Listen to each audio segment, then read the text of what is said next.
Thank you, Mr. Speaker. I rise in opposition. Please proceed. Mr. Speaker, I'm physically, I'm mentally, and I'm emotionally exhausted. It's been a long couple weeks, but I'll start where I began earlier today. Take a look at the gallery, Mr. Speaker. Here we are, still divided. Those who are for and those who are against. Outside, there's two red lines that divide those who are for and those who are against. And yet we talk about aloha, Mr. Speaker. Does that look like aloha to you?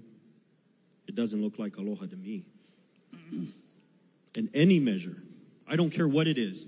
When I would get into fights with my siblings, my mom and dad would say, it doesn't matter who's right, you do what's right. And the division that anything brings between you and a brother or a sister or a family member is wrong. Here we are. Here we are, Mr. Speaker. Thousands of people will be divided over this issue. You know we could have done better. The governor knows we could have done better. Everybody sitting here knows we could have done better. But why didn't we? This morning, Mr. Speaker, I wanted to bring a 70-pound bag of pedigree dog food, a 40-pound bag of apples, and a 40-pound bag of kitty litter. The dog food and the apples were for the dog and pony show we've had the past couple weeks. And the kitty litter is for the smell and the stink that has been caused by this special session. Mr. Speaker, I'm a product of a multiracial marriage. I've been attacked because my mother's white. I've been attacked because my father is not. I've been told I look civilized for a Polynesian. And last year in January, I was told that my race is athletically inferior.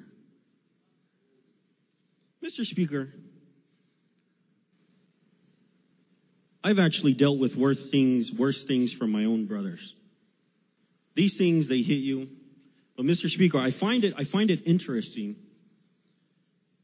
that the people of Hawaii, who made aloha what it is, somehow this body feels the need to educate the people of Hawaii on what aloha is. The things that have been talked about, all the travesties that have been committed on the mainland, Mr. Speaker, the Jim Crow laws, the making it illegal of intermarrying between different races.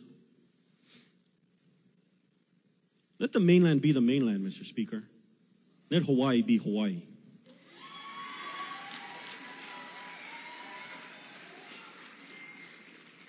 Mr. Speaker, in October 27th, 1838, an extermination order was issued by the executive, the governor of Missouri, against those who practiced my religion. It was legal to kill those who believed what I believed. I know what it's like. My family, my ancestor, Heber C. Kimball's best friend was David Patton Kimball, who was shot and killed because of what he believed in these very United States. He named my ancestor, my third great-grandfather, David Patton Kimball, after him. That legacy of protecting religious freedoms is something that is dear to my heart. Mr. Speaker, that executive order to exterminate those of my religious faith wasn't rescinded until 137 years in 1976. I know a little bit about discrimination, Mr. Speaker. And the thing is everybody here on this floor knows something about it. My favorite person probably in this building, Mr. Speaker, is the good representative from Hawaii Island.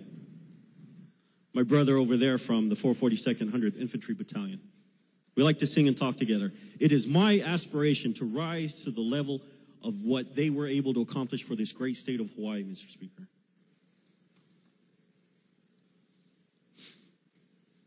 My culture has been described as intellectually, socially, legally, and culturally inferior, Mr. Speaker, because we believe that marriage is between one man and one woman. Mr. Speaker, I see my time is up. And if there's something that's been wrong without doubt, is the division that this bill has done to this community. If there's something wrong, if there's something that's unacceptable, is the failure of leadership to bring the people together instead of dividing them. Mr. Speaker, and that was within our power. That was within our power. And the reason why we had to swallow this pill was for financial reasons that the governor insisted on. Mr. Speaker, I'm not even sure if the governor understands what Hawaii is all about anymore. He talks about a canoe. How can a canoe float in the ocean when the canoe is split in half? Mr. Speaker, I believe this body, we asked for 5 days of recess so that we can take this measure. Mr. Speaker, Yes. time's expired. Mr. Your Speaker, time is up. Mr. Speaker, I'll wrap That up. was, okay. I'll wrap up. Mr. Speaker, we asked for 5 days to take this measure to our community. Just 5 days, Mr. Speaker. I would hope that this body would possess the fortitude and the leadership to stand up to a governor who is not doing what is right. And with that, Mr. Speaker, and for those reasons, I am opposed to SB1. Thank you very much, Representative.